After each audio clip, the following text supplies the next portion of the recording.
नमस्कार मित्रांनो, स्वागत आहे तुमचं आपलं मराठी नेट कॅप या चॅनलमध्ये.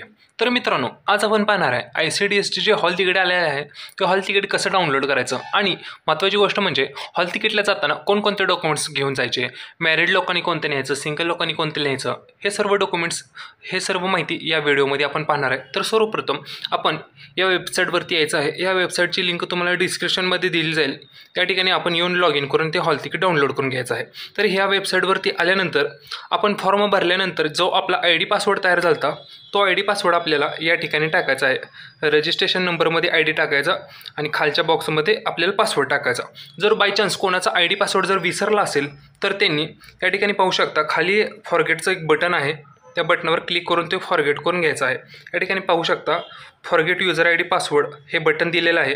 त्या बटनावर आपल्याला क्लिक करून घ्यायचं आहे आणि या ठिकाणी तुमचा ईमेल ID टाका. या बॉक्समध्ये ईमेल ID टाका. हा कॅप्चा आहे, हा दिलेला जो कॅप्चा आहे तो या बॉक्समध्ये भरून घ्या आणि फॉरगेट युजर ID पासवर्ड या बटनावर क्लिक करून घ्यायचा आहे. म्हणजेच तुमच्या ईमेल आयडीवर तो ID पासवर्ड आणि मेसेजवरती तो ID पासवर्ड तुम्हाला येऊन जाईल. तो मेसेज ID पासवर्ड भेटल्यानंतर या ठिकाणी येऊन आपल्याला रजिस्ट्रेशन करून घ्यायचं आहे. या ठिकाणी ID टाका, या ठिकाणी पासवर्ड टाका आणि हा जो कॅप्चा दिसत आहे तो कॅप्चा आपल्याला या बॉक्समध्ये टाकून लॉग इन या बटनावर आपल्याला क्लिक करून घ्यायचं आहे.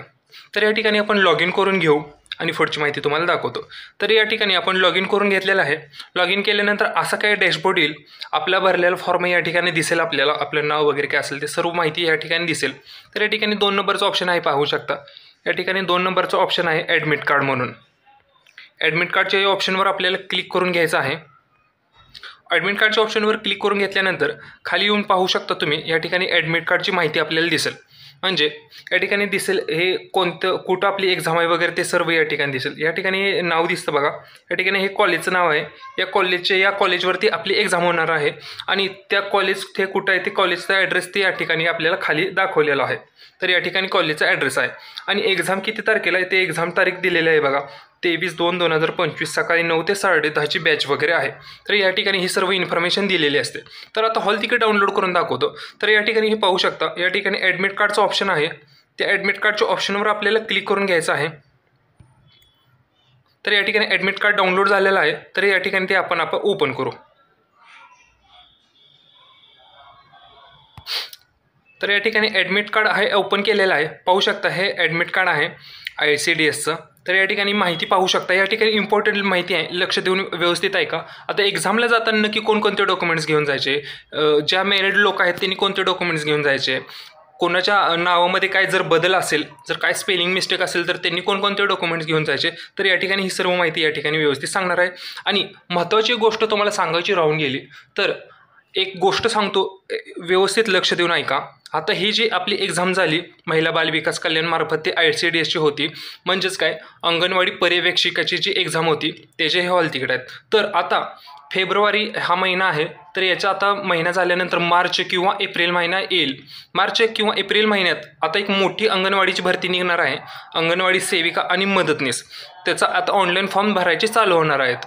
ते आता फॉर्म कसे भरायचे, त्याची वेबसाईट काय आहे, तर ते जर जाणून घ्यायचे असतील तर त्यासाठी आत्ताच आपल्या चॅनलला सबस्क्राईब करून ठेवा. म्हणजे वेळोवेळी तुम्हाला ती माहिती समजेल आणि त्या पद्धतीने तुम्ही अर्ज करू शकता. अर्ज कसा करावा याचा व्हिडिओ आपल्या चॅनलवर येत राहतो. त्यासाठी आता आपल्या चॅनलला सबस्क्राईब करून ठेवा आणि त्या अंगणवाडी मेगा भरतीचा फॉर्म भरायला विसरू नका. चला तर या ठिकाणी आता ह्या ॲडमिट कार्डची तुम्हाला माहिती सांगतो मी. या ठिकाणी थोडं वरती स्क्रोल करून घ्यायचं आहे. या ठिकाणी पाहू शकता मी माझं ओळखपत्र पुरावा क्रमांक, म्हणजे तुम्ही एक्झामला जाताना जर तुमच्याकडं आधार कार्ड असेल, पॅन कार्ड असेल, ड्रायव्हिंग लायसन असेल, मतदान कार्ड असेल, कोणतं तुम्ही डॉक्युमेंट घेऊन जाणार आहे तर त्या डॉक्युमेंटचा नंबर आपल्याला या ठिकाणी टाकून घ्यायचा आहे. ते व्यवस्थित वगैरे टाकून घ्या. त्याच्यानंतर आपल्याला ही आपली माहिती वगैरे दिसते. या ठिकाणी आपलं नाव दिसतं, हे नाव दिसतं. जर लग्न झालं असेल तर या ठिकाणी बदललेलं नावाचं एक ऑप्शन येतो. आपला ID, आपला रोल नंबर या ठिकाणी दिसतो बघा. त्याच्यानंतर आपला पासवर्ड वगैरे जो असतो ते या ठिकाणी फॉर्मॅट असतो त्याचा. या ठिकाणी आपली जन्मतारीख, हे आपले 2 फोटो वगैरे आहेत. हे सर्व झाल्यानंतर आपल्याला जरा खाली स्क्रोल करून घ्यायचं आहे. तर महत्त्वाची माहिती पाहू शकता. या ठिकाणी एक्झामची तारीख दिलेली आहे, एक्झामची वेळ या ठिकाणी आहे, एक्झाम रिपोर्टिंग वगैरे डेट वगैरे दिलेले आहे सर्व, गेट बंद क्लोजिंग वगैरे. त्याच्यानंतर कोणत्या कार्डसाठी आपण एक्झाम देणार आहे ते या ठिकाणी लिहिलेलं आहे आणि हे एक्झामचं सेंटर आहे. हे तुम्ही व्यवस्थित पाहून घ्या। हे सर्व माहिती झाल्यानंतर या ठिकाणी सांगितलेलं आहे बघा, या ठिकाणी महत्त्वाची गोष्ट आहे, तुम्हाला तुमची जी सही आहे ती या ठिकाणी आपल्याला करायची आहे। पण कधी करायची आहे, आपण एक्झाम सेंटरमध्ये गेल्यानंतर जे आपले पर्यवेक्षक असतील त्यांच्यासमोर या ठिकाणी आपल्याला सिग्नेचर करून घ्यायचे आहे। तर या ठिकाणी ही एवढी फक्त माहिती घ्यायची आहे। तर त्याच्यानंतर खाली महत्त्वाची माहिती पाहू शकता, एक्झामला जाताना आपल्याला रंगीत कलरचे हे हॉल तिकीट डाउनलोड करून घेऊन जायचे आहे। म्हणजे हे जे हॉल तिकीट आहे हे रंगीत स्वरूपात आपल्याला प्रिंटआउट काढून घ्यायचे आहे आणि ते हॉल तिकीट आपल्याला जाताना घेऊन जायचं आहे। त्याच्यानंतर दुसरा पॉईंट आहे बघा, परीक्षा केंद्रावर नियमांचे उल्लंघन केल्यास किंवा परीक्षा केंद्रात व त्याच्या परिसरात उमेदवारास प्रवेश नाकारण्याचे अधिकार एकात्मक बाल विकास सेवा योजना नवी मुंबई संचालक नियोजित यांनी निरीक्षकाला राहतील। म्हणजे जर तुम्ही या ठिकाणी काय उल्लंघन वगैरे केलं, काय गैरप्रकार केला, तर या ठिकाणी तुम्हाला तिथून बाद करायचं किंवा तो बाहेर काढायचे ते अधिकार तिथल्या अधिकाऱ्यांसाठी असतात। त्यानंतर तिसरा पॉईंट आहे बघा, तिसरा पॉईंट असा आहे की तुम्ही जे काही लिहिता, कोणत्या नोट्स वगैरे काय असेल, रफ वर्कशीट वगैरे असेल, हॉल तिकीटावर मोठ्या ठळक अक्षरात अंक प्रश्न लिहू नका। उमेदवारांना प्रवेशपत्रावर काहीही लिहिल्यास ते परीक्षेतील गैरप्रकार वगैरे असे मानले जाईल। म्हणजे जर तुम्हाला एखादं वगैरे गणित वगैरे सोडवायचं असेल, काय सोडवायचं असेल, तर ते आपल्याला जे आपल्याला हे भेटणार आहे प्रश्नपत्रिका, तर त्याच्यावर काहीसुद्धा लिहायचं नाही। या पद्धतीने हे माहिती सांगलेलं। जास्त माहितीसाठी तुम्ही या ठिकाणी ते हॉल तिकीटावर खाली वाचू शकता, हे वेगवेगळ्या माहिती वगैरे दिलेल्या आहेत, त्या पद्धतीने माहिती वगैरे बघायचं होतं। आणि या ठिकाणी जे मॅरिड लोक आहेत त्यांनी हे डॉक्युमेंट्स घेऊन जायचेच आहेत, हे डॉक्युमेंट्स घेऊन जायचे यापैकी कोणतं तरी, आणि त्याच्यासोबतच त्यांनी त्यांचं गॅजेट असतील, मॅरेज सर्टिफिकेट असेल, ते पण घेऊन जायचं आहे या ठिकाणी।